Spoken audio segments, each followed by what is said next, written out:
Thank you very much, President Cornel, for your kind introduction and for hosting us here today. It always puts a smile on my face to be here at Heartland because you're doing such great things. The students here, the faculty here, the look and the feel of the place just makes one smile. So I hope I get to come back many more times. And of course, this is not my first time here.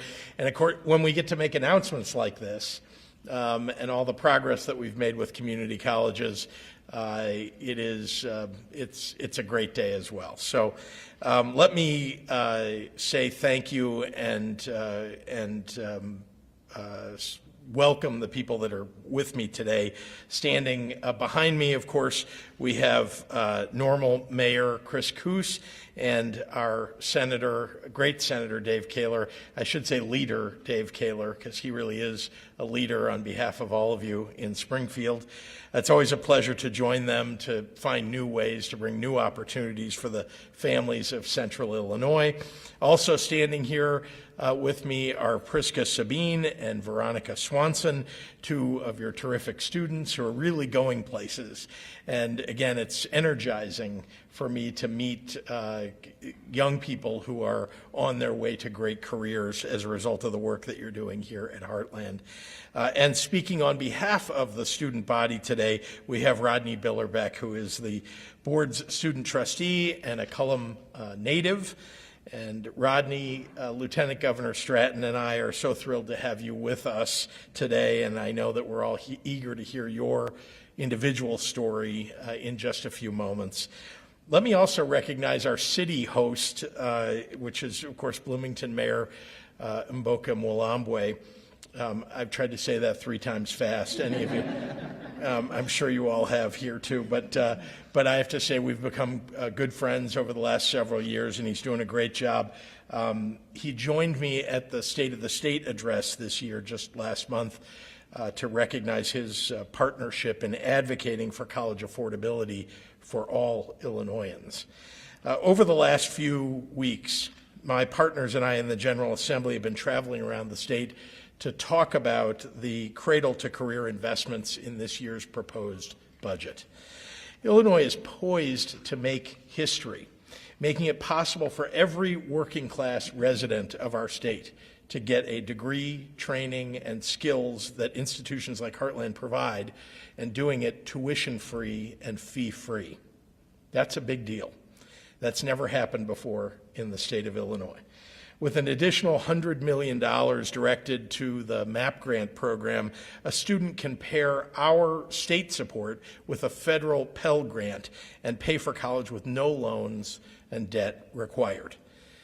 A lot of people are scared away from getting a college education, coming to a community college, because they're afraid of the debt and the burden that they'll carry with them for so many years. So we're alleviating that burden, and it feels good to be there here as a state.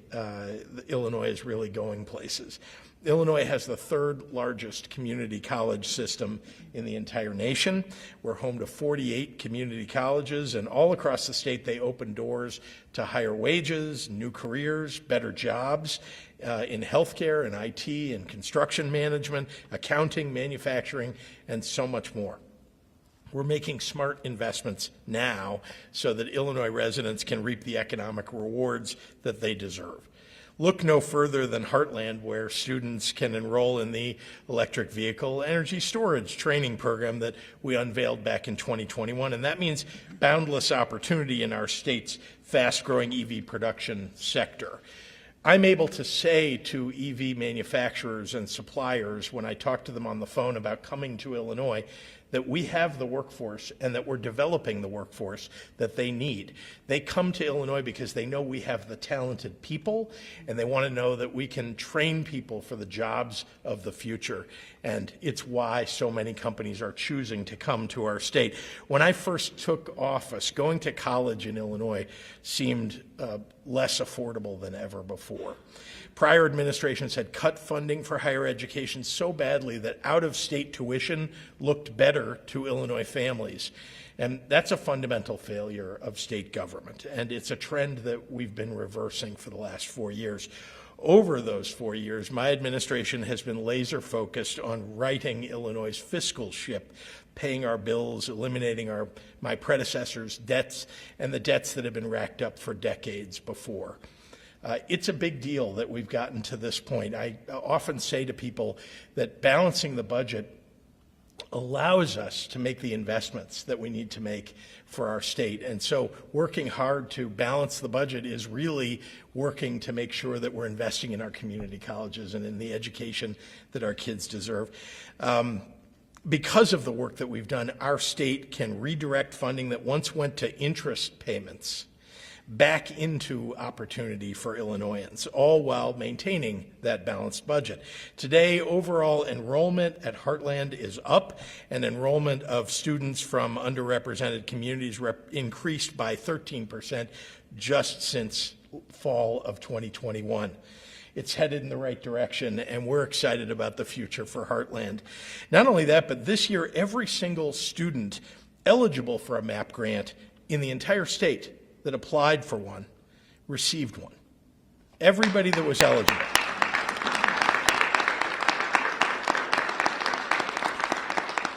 Again, that never happened before either, because we would allocate in Springfield a certain amount of money, whatever we could afford in the budget, and then people would apply for MAP grants, and when the money ran out, whoever applied after that, you were done for the year. You had to wait till the following year and our allocation in the state budget. Now, when you apply in Illinois, you get, and if you're eligible, you get a MAP grant.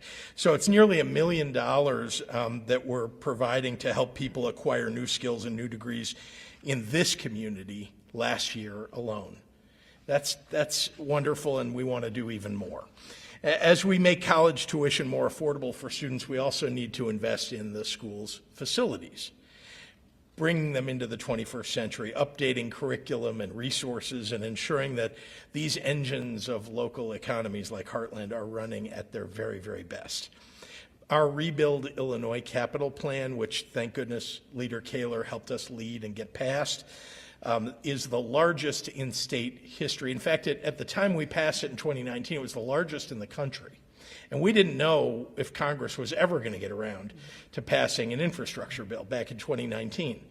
And so we just went ahead and did what we knew was right for Illinois. Now, in addition to the $45 billion that we passed in our capital bill, which is building, sorry about the slowdowns on your highways all over. Yeah, sorry, not sorry, I should say, because we really are modernizing and rebuilding airports and waterports and roads and bridges, making them safer and better and faster for all of you. But we didn't know that we'd get another $20 billion on top of that from the federal government. So we'll be building for many years to come, hopefully without the cones on the orange cones on the highway so much. But I have to say that we're dedicating within that capital plan $500 million to community college infrastructure across Illinois. That includes the electric vehicle training facilities here at Heartland, as well as additional funding to repair and renew facilities that have been, left out for so many years and disinvested from. We've also brought system funding for day-to-day operations at community colleges in Illinois up by over $25 million since I came into office.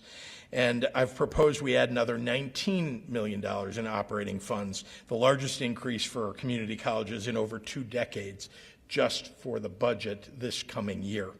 A stronger baseline also means that we can get more creative about making workforce development programs available for more people.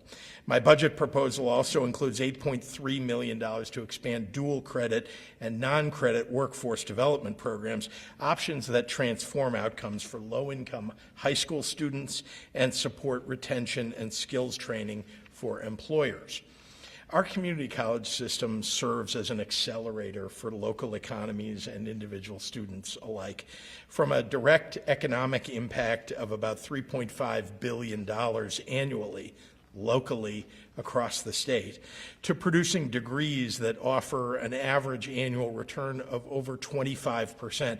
Community college is one of the best assets that we have when it comes to ensuring great opportunity and great outcomes for all of our working families.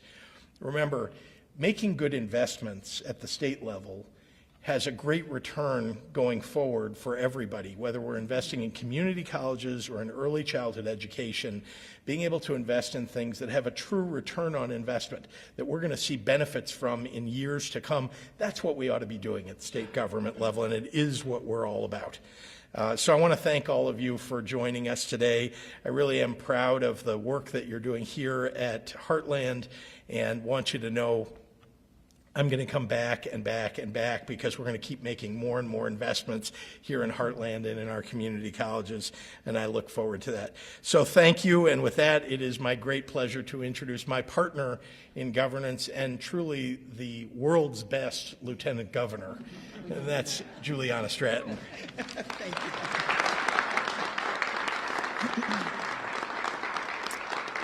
Hello, everyone. I am Lieutenant Governor Juliana Stratton, and I use she, her pronouns. It's so great to be back in Bloomington Normal. Thank you, Mayor Coos and Mayor Mwilambwe, for welcoming us so warmly this morning. And thank you to the best governor, Governor J.B. Pritzker, for that warm introduction and your unwavering leadership to make Illinois the best state to pursue an education.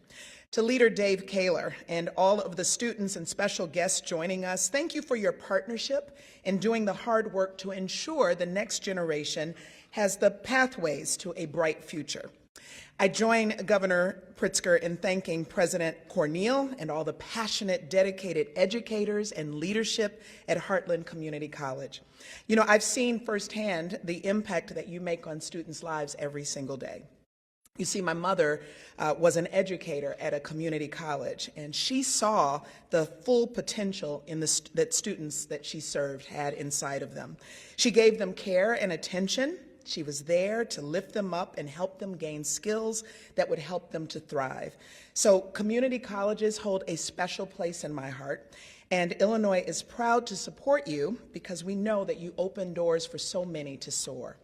And it's up to us to ensure that every aspiring student can benefit from your impact, that they know that the door is open for them too. And that includes BIPOC students and students in our rural regions who are often locked out of pursuing their education because of financial barriers. And our educational institutions like Heartland Community College deserve to have every tool at their disposal to inspire talent by having access to innovation and the capacity to dig into bold ideas. You know, I often say that obtaining an education not only changes the trajectory of a student's life, but also for their families and their communities. But let me take that even further. When a student can complete college, when they have a degree that provides them economic opportunities that may have never been available to their parents or grandparents, when someone can go back to school to finish that degree that they've always dreamt of receiving, when a student is in a classroom and has that aha moment and thinks, you know, I can make a career out of this. I can provide for my family with this. I can help change the world with the skills and the knowledge I'm gaining. Well, that changes all of our futures. It means our entire state is stronger, because we're supporting the future generations who come to the table well-equipped to drive our economy to the next level and take on challenges of tomorrow. It means students from historically disinvested communities that have been deprived of resources can be built up to reach back and take their communities with them as they reach higher. When we invest in equitable, affordable, and accessible education for all, then everyone thrives. You can imagine something bigger and greater for your future because we are already laying out the vision to get there today. Our administration's historic nearly $2.5 billion investment in higher education is paving the way for every Illinois student.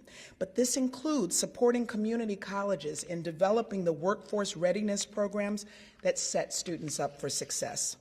Because we know that educators are at the center of building our state's future, we're investing in scholarships for teachers from underrepresented backgrounds so students can be taught by people who look like them and understand their perspectives. And we're building on our commitment to affordable education so nearly all community college students can have their tuition and fees covered by MAP and Pell grants. To show just how vital this funding for MAP grants is, It's my pleasure to introduce our next speaker, Heartland Community College student trustee and MAP grant recipient, Rodney Billerbeck. Rodney, we're so excited to hear your perspective, so I'm going to pass it over to you.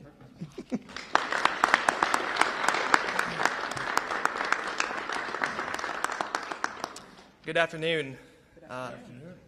Like Lieutenant Governor said, my name is Rodney Billerbeck, and I have the honor to serve as this year's student trustee to the board here at Heartland Community College.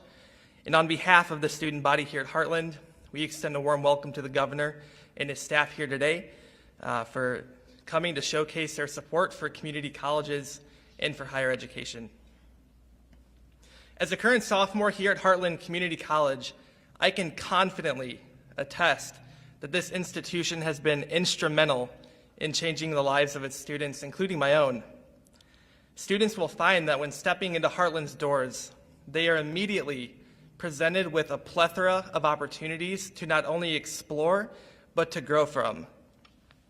And whether that may be pursuing a technical degree or preparing to transfer to a four-year university, I am confident that Heartland's nurturing, inclusive, and supporting dynamic environment empowers students to flourish during their time here. Community colleges like Heartland, they go above and beyond to support students on an individual level to ensure their success. And in my personal experience, Heartland has provided me with transformative opportunities that have opened so many doors to a world of possibilities for me to pursue. And before discovering community college, I was sort of unsure of my academic and educational path that I wanted to pursue, but I can say confidently that Heartland has allowed me to, enabled my passions and has allowed me to pursue a fulfilling journey towards achieving the goals that I see for myself down the road. I am proud to represent a college that is committed to preparing the workforce through our Workforce Ready programs. Our Work Ready programs provide students with the skills and the knowledge that they need to not only pursue, but to succeed in high-demand fields such as technology and healthcare and other high-skilled trades that are especially desired in today's world. And these programs are essential to meeting the needs of our local economy. And here at Heartland, we are proud to assist the Bloomington Normal community and our surrounding areas by expanding our Workforce Ready programs and connecting those students with local businesses that are in need of these jobs prior to the student's graduation. In addition to career preparation, community colleges also provide a really strong foundation for pursuing further education. Many of the students here at Heartland, much like other community colleges, are here to prepare to transfer to a four-year university to continue their studies and to pursue other advanced degrees. But this is truly a testament to the quality of education that community colleges provide and the opportunities that they allow for their students, which is all the more reason why expanding access and keeping community colleges affordable for the average college student are among top priorities of ours. Governor Pritzker, your commitment to expanding access to community colleges will undoubtedly benefit countless students across the great state of Illinois. And on behalf of the student body here at Heartland Community College, we thank you for your dedication and for your advocacy, and we look forward to working together to provide a brighter future for students here in Illinois. Now it is my pleasure to introduce State Senator Kaler.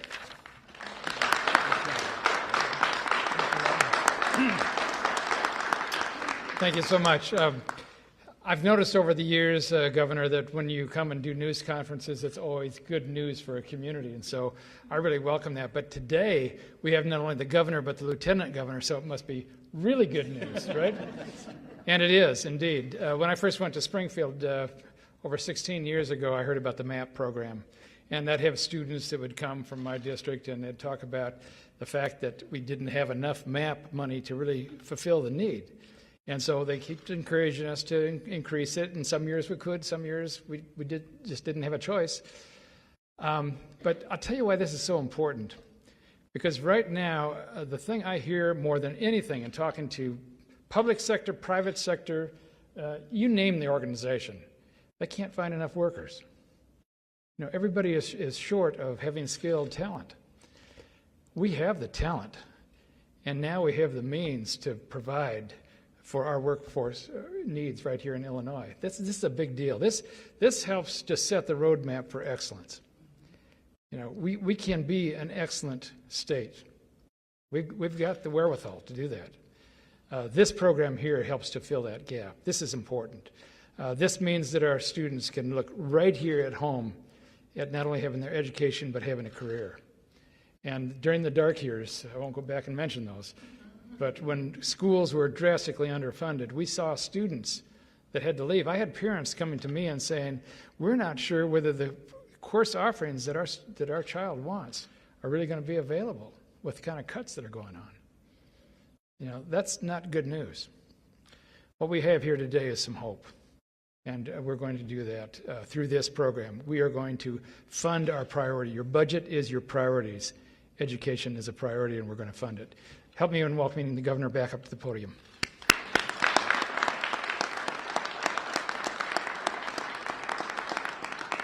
I don't want to correct the leader, but we are an excellent state.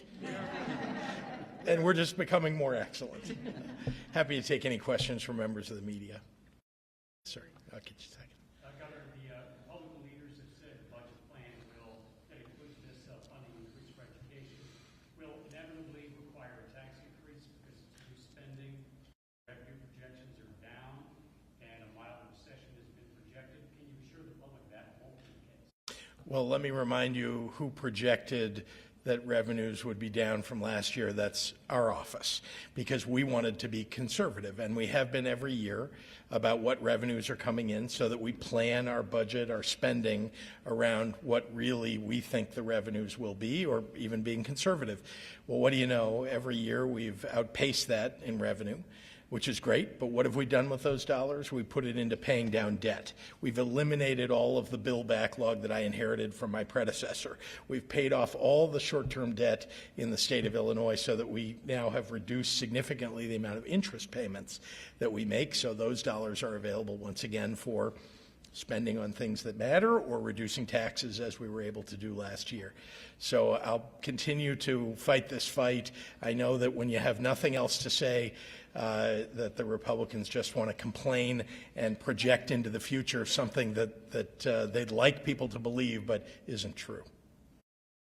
Yes, ma'am. Yeah. Unit 5 here locally in McLean County, 15th largest district in the state of Illinois, they're cutting their sports programs, this district, because they have a $12 million budget deficit. So your $500 million budget plan, is that going to help fund Unit 5 here, and can they expect to address their $12 million budget? Well, our budget at the state level does significantly fund schools all across the state. As you may know, a significant portion of education funding in the state comes from the state, and then an even larger portion comes from local property taxes. I want to remind you that we've been increasing the amount of money coming from the state to local education because two things. One, we want education to improve, and there are a lot of districts that need those dollars. Two, we want to alleviate the burden of local property taxes on the state. I'm going to get a little wonky for a second, but I want to remind everybody that when I came into office, we were actually the worst state in the nation, or the second worst in the nation, for state funding for education, leaving it to local property taxpayers to pay for the bulk of education. And that's the bulk of your property tax bill, is education. In the average state in the United States, about 46% gets paid by the state, 46% gets paid by local, and the rest by the federal government. In Illinois, when I came in, 24% from the state. And the bulk of the rest of that, 60% or more, was being paid for by local property taxpayers. Today, we've gone from 24% to 30% of funding. It's not at 46 yet. I would just like to be average in the United States on this subject if we could get there, but we've made a lot of progress off of the bottom, which is what I inherited, again, when I came into office. So to your point, are we funding local schools? Yes, and I can't speak to the problems of the local district except to say that there are opportunities for us to increase funding for local schools. In one way we're doing it, beyond just evidence-based funding and the formula that we use for education funding by providing teacher pipeline dollars this year, $70 million to districts that have vacancies of teachers so that they can use new tools and strategies for attracting more teachers into the profession. So we're going to help in every way we can, and I certainly encourage local voters and the folks who are on the school board to talk to their representatives about dollars, grant dollars, and other things that might help to alleviate that burden on the local school. Yes, sir. So you talk about financial barriers, but how does the budget address non-financial barriers to higher education? So give me an example of what you'd ask. Yeah. So actually, I think the president talked about some of that. We've created programs over the last few years, recognizing that one of the challenges that community college students face, for example, is transportation, childcare. Those are two huge ones. If you can't find transportation or afford transportation, you can't come to school. And if you can't find childcare and you are a single parent or both parents are one is working, one is going to school, what can you do? And so I think you saw in my budget that I proposed and that the legislature is considering right now, we've significantly increased the amount of money that we put into child care so that we could take care of both expanding existing child care and also creating new child care in what we refer to as child care deserts, areas where, you know, you can't find any child care available at all, and we need a new center, or where there's an existing center but it's full and you need them to expand to provide more available child care. So we are providing significant funding today. Could we do more? I'm sure, but I will say that I think community colleges, I've talked to a number of presidents of colleges about this, it's making a big difference. I had a roundtable with a bunch of students, many of whom were utilizing these services, these wraparound services, as we refer to them, to make it easier for people to go to college. Hey, Governor. Yes, sir. What are your thoughts on the Safety Act in the Supreme Court today, and then why you're joining 14 governors, it's called majority of major pharmacies to clarify your position on medication abortion access? Sure. I watched a little portion of the proceedings at the Supreme Court as I was driving down here, and it was fascinating to listen to both sides. It's clear to me that there's one side that has the much better argument on the Safety Act, and I think that will prevail. So that's what I can say about that. I did join a number of other governors today in calling for the major pharmacies that, well, one of which announced that they couldn't provide the abortion medication, they weren't going to anyway, in 21 states. And so I was deeply concerned about this. I had a meeting with that pharmacy company immediately. But the others, the other major pharmacy companies, have not announced what they're doing, and it's clear to me that they too are capitulating to the threat by 21 attorneys general around the nation. That's not acceptable, and they need to answer what are they going to do when the pill becomes available to be distributed and sold in those states. What do they intend to do? Because they're all being quite quiet while one pharmacy company, you know, has said what they intend to do, and their concerns about legal liability. You know, we can all have a debate about that, but we need to know from all of them, and so we're calling on all of them to come clean. Last question? Yes, hi. Hi, thank you for being here. I also had another question about the Safety Act that's in court today. What do you say to sheriffs? Obviously, cash bail is the major issue here. And what do you say to sheriffs who say there needs to be some kind of deterrent for a lot of property crimes, like things that cash bail would not enforce at that point? What do you say to those who say that there needs to be some kind of deterrent? Well, bail isn't a deterrent. Bail is something that happens after somebody commits the crime. So what I think many sheriffs are concerned about, and I think we should talk about this, is the dollars that they used to be able to collect, or that they would be able to collect with bail, they have been, that they won't be able to collect locally to cover costs at their sheriff's offices. I think that's a not unreasonable thing for us all to be discussing going forward. But that's not a reason to oppose the Safety Act. And so my view is the Safety Act is actually keeping people much safer. What's it doing? Keeping violent criminals in jail, not allowing them to have bail, but taking nonviolent criminals and saying that there's no reason for us to have to pay for you to sit in jail when you can't afford the few $100s to get out of jail. And the reality is you're not a danger to the community. That will be something decided by judges, I might add. It's not the legislature deciding whether someone would stay in jail or not. It's judges who would make those decisions. And I think that's the right way for us to do it. It's a more fair system than to have people sitting in jail for weeks, days, weeks, or months when they just don't happen to have the few $100s or a couple of $1,000s, again, when they've committed a nonviolent crime to be let out. All right, thank you, everybody. Thank you.